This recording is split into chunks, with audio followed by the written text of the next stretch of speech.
Finally. All right, so today what we're going to do, we're going to simulate digestion. What we're going to do, we're going to put a bunch of food into one of these bags. We're going to mash it up, just like it was in your mouth, just like it was in your stomach. Then we're going to put it through one of these pantyhose stockings, which would be like the small intestine. And the solid stuff's going to stay inside, and the liquid is all going to come out. And we're going to do an experiment using all of that stuff. Now, to set the context of this, I want to talk about the scientific method a little bit. Raise your hand if you've heard of the scientific method. Ring a bell? Oh, a little bit. All right, here it is. What's the idea? Moises, what's the idea behind the scientific method? What's the point? The point is to find out what the result is. And find out what's true. Yeah. Right? If you're a writer. Remember we talked on the first day of class. The important stuff here. First, Alfredo. But you figure things out, right? What? Figure things out also. You can also figure out how things work, but you want to find out the right way that how things actually work. You know, why does it rain? Why do we get sick? All of these kinds of experiments. Do I need to eat a lot of protein or a little bit of protein? All of these are experiments. The scientific method is the way that you can make sure no one bullshits you. Make sure that no one bullshits you, tries to trick you into doing something that's not a good idea, trick you into wasting your money. Fernando, maybe you have to put the phone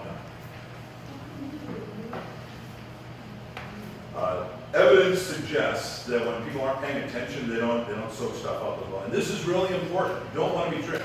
We were talking in class yesterday about how you can get screwed if you don't understand what's going on. Doctors may not take as good a care of you. My daughter was doing some math problems in her class the other day, and one of the examples was someone's trying to cheat you on splitting up the restaurant bill. So I want to be able to understand how math works, you know, so that no one's overcharging you for stuff, no one's trying to rip you off. Same thing with science. You know, when we hear an ad that says, hey, this magnetic wristband makes you lose weight and makes you more popular. Well, the commercial says that, and they have some actors saying that, but that's not enough for me to believe it. In fact, I'm actually really suspicious. Although I'd like it to be true, I mean, that'd be neat if I could spend 10 bucks and then lose 50 pounds, you know, so I mean, I'm interested, but I need more than that. So the scientific method is this 6-step process. And I'm just going to kind of list through these things. Take out a sheet of notes. You want to write these down. This will definitely be on the quiz tomorrow. And I'm going to give you an easy way to remember. But go ahead and write the steps down. Anybody need paper? If you know, pass out some paper. Thanks. So number 1, to make an observation. Number 2, form a hypothesis. Raise your hand if you've heard that word before, hypothesis. Yeah, a little bit. We just did it with a scientific method.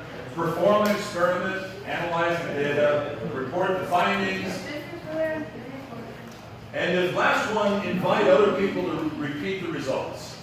This is a really important step, but let's look at this in a second. A better way that I think to remember this, we've been talking a lot with the digestive system, talking about babies picking stuff off the ground, okay? It turns out babies are doing the scientific method. So check this out.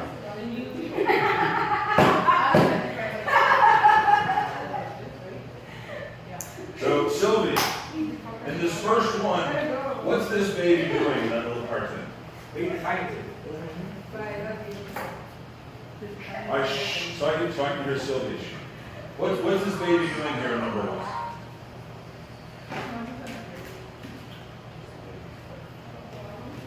What? Couldn't hear you, so one word. Crawling? Crawling? What's he reaching for and thinking? I'm going to get that toy.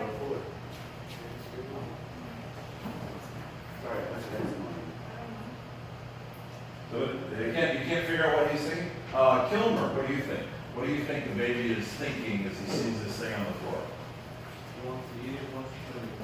Something like that. Yeah, I'm curious about it. What is that thing? And maybe it's food.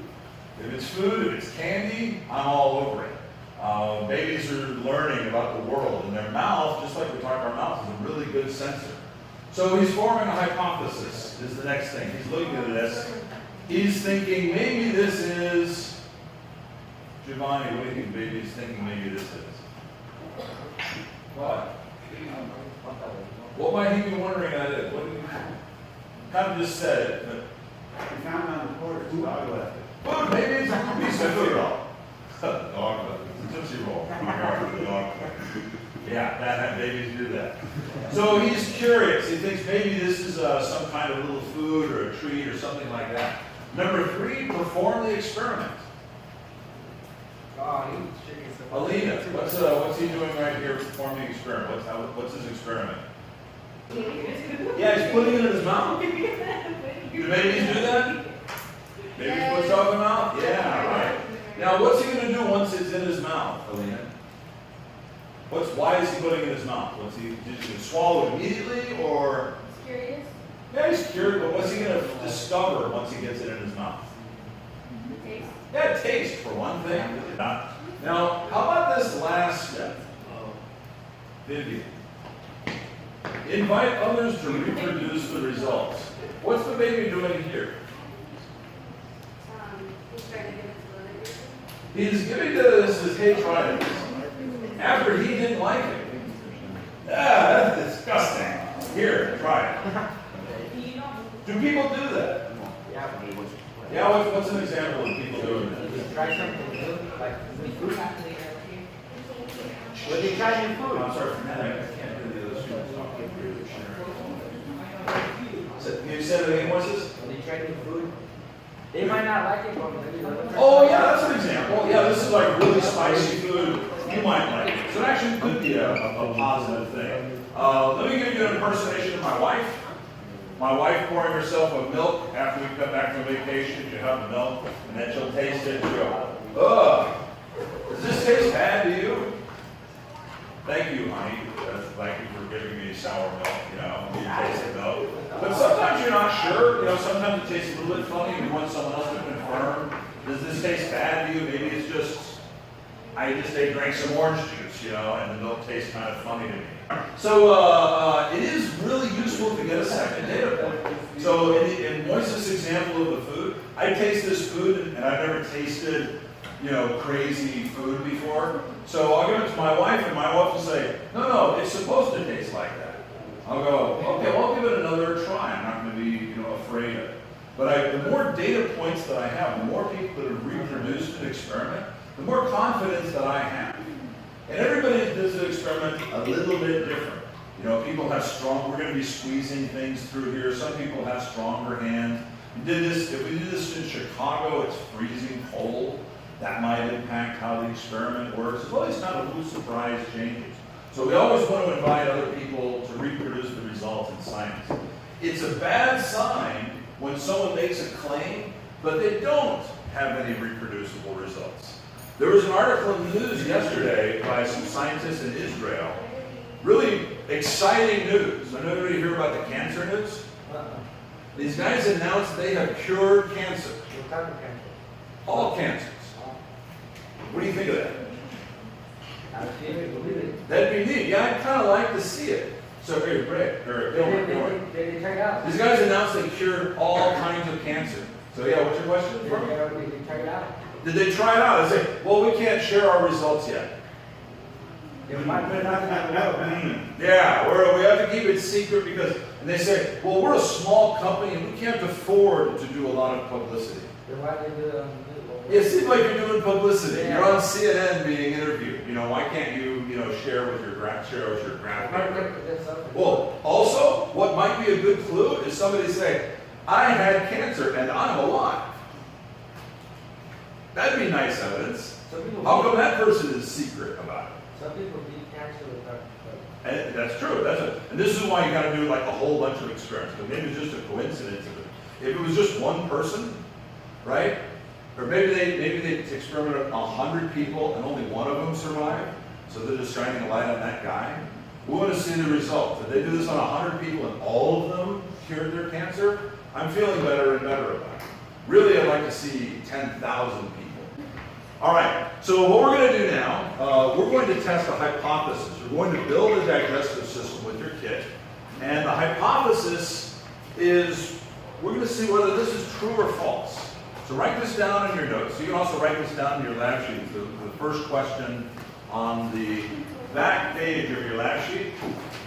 So there's a back page here. Oh, yeah. So write down this hypothesis. Water and nutrients can be separated from solid food by digestion. So we're going to put a banana, some crackers, some water, some orange juice in there, put it through the digestive system, and get all of the water out of it. You got your hypothesis written down? Awesome. Awesome. Memorize it. Yeah, so this is your thing. So as we're going through this, kind of thinking, is this legit? Does it look like this is a way to separate? Do I believe that my small intestine can actually do this? Because at one point, they had no idea what the small intestine did. They just opened, found some dead guy, and they took out this long tube.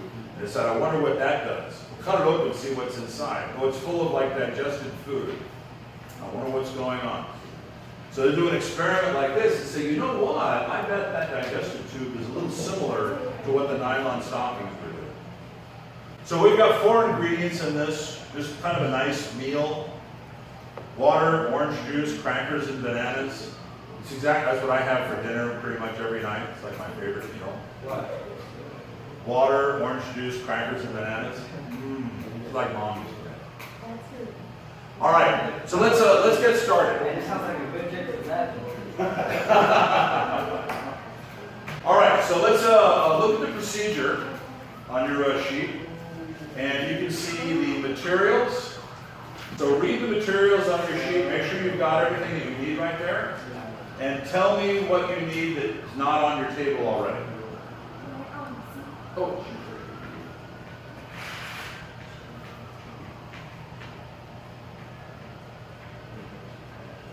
So read those materials and what do you need that's not on your table.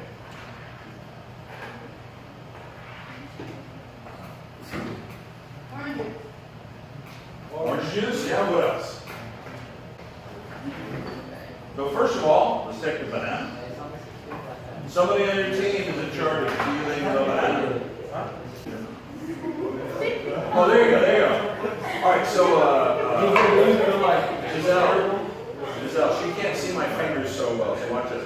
So what I do is I'll pinch it. So it's all down there. It's kind of like a water balloon. Squeeze the water balloon.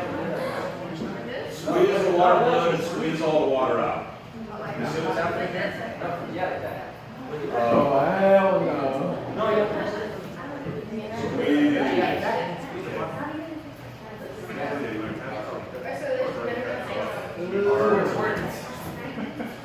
I'll be so mad.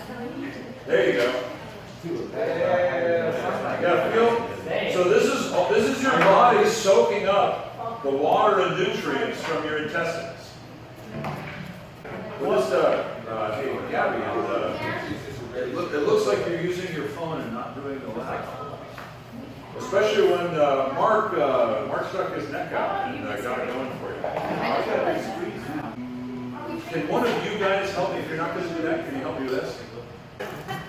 All right, everybody, look at this. Are you ready? This is just a small intestine going on your colon. Oh, yeah, that's the good stuff. So now I have my solid material in my colon. So I went from 180 to 80 grams. All of that 100 grams was water that was absorbed through the small intestine. So that's a key number for you to remember for the question about your hypothesis. All right, so see how big this is compared to the banana originally? Is it the same or bigger or smaller? Smaller. How much smaller would you say? Yeah, maybe even half the size, something like that. So that's the answer. So Fernanda, turn your sheet over on the backside. Show the backside. So on the backside, it asks you to draw a picture. So draw a picture that kind of shows how big the banana and crackers were to start with, and then a picture of how they're smaller at the end. Does that make sense? You mean smaller? You mean that little blob? This little blob is smaller than the original banana ones. And hand these in before you go. You can take another minute.